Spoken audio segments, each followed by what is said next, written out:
La fusion de genres et le voyage musical au pays du rebetiko signé Electre. Bonsoir Maëlys Mallet, vous êtes chanteuse et percussionniste franco-grecque. Et bonsoir Clément Buffière, français, compositeur français, joueur de bouzouki que vous nous avez amené sur la table. Vous allez nous en parler dans un instant. Tous les deux, vous êtes amoureux de la Grèce et de ses traditions. On salue quand même la troisième membre du groupe, Monica Kabasele, chanteuse et guitariste, bien entendu, qui n'a pas pu se joindre à vous. Alors, je le disais, c'est un mélange étonnant et très réussi. On connaît les sonorités du rebetiko, ce style musical traditionnel grec. Mais je voulais savoir comment vous en êtes tombés amoureux tous les deux de ce style. C'est une bonne question. Je pense que le point commun qu'on a, Clément et moi, c'est qu'on en est tombés amoureux sur un bateau. Ah, sur un bateau, oui. Pour la Grèce, hein, j'imagine. Exactement, disons d'une île à l'autre. En ce qui me concerne, j'allais vers Samothrace, qui est une petite île au nord de la Grèce, juste en face de chez Monica, qui vient d'Alexandroupoli, à 30 km de la Turquie et 40 km de la Bulgarie. Donc sur un bateau en direction de la Grèce, c'est là où l'histoire d'amour avec cette musique est née. On le rappelle, le rebetiko a été ajouté à la liste représentative du patrimoine culturel immatériel de l'UNESCO en 2017. Alors parlez-nous un peu de ce style. C'est un style, il me semble, qui est né dans les quartiers pauvres des grandes villes portuaires de Grèce au début du XXe siècle. C'est cela, Clément Buffière ? Tout à fait, c'est quelque chose qui vient des Grecs d'Anatolie qui ont été expulsés lors de la grande catastrophe, lors de la création de la nation turque. Ils ont été expulsés, ils sont arrivés au port du Pirée et ont créé ce style qui vient d'une musique anatolienne mais qui a évolué au sein du Pirée. Et ça permettait de raconter sa vie de bohème, ce qu'on vivait. Tous les problèmes que les gens pauvres rencontrent. Et donc vous avez souhaité réinventer cette musique traditionnelle en quelque sorte avec ces nouvelles sonorités. C'était quoi? C'est rendre hommage à cette musique? C'était lui donner une touche un petit peu moderne? Oui, c'est lui rendre hommage, c'est aussi la populariser en France. Et en fait, c'est finalement lui redonner un contexte urbain plus actuel, car c'est une musique qui est née dans les villes, c'est une musique urbaine.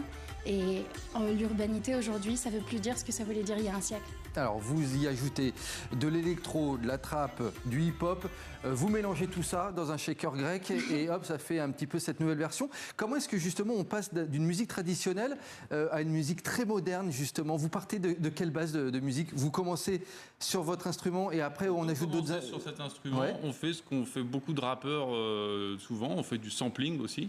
On utilise des morceaux anciens, on les réutilise. Après, on utilise les bases des morceaux, on refait les instruments, on fait plein de manières différentes. Vous nous présentez justement cet instrument. Le bouzouki. Il est très beau, hein? Ouais, il est très beau celui-là. Je viens de l'avoir, j'en suis très content d'ailleurs. Ah là, on entend tout de suite effectivement la sonorité particulière. Elle a quoi cette sonorité selon vous? Je dis souvent que la Grèce, c'est la porte de l'Orient. Et cet instrument, c'est un genre de lutte médiévale, mais un peu orientale. C'est difficile à jouer? Les cordes, elles sont... Il y a quoi? Il y a 3 cordes en fait? Il y a 3 cordes doublées, c'est pas très difficile. C'est difficile de jouer comme les Grecs. Et justement, les Grecs, ils vous disent quoi quand ils entendent votre musique? Ils sont fiers? Ça dépend vraiment de quel grec on parle.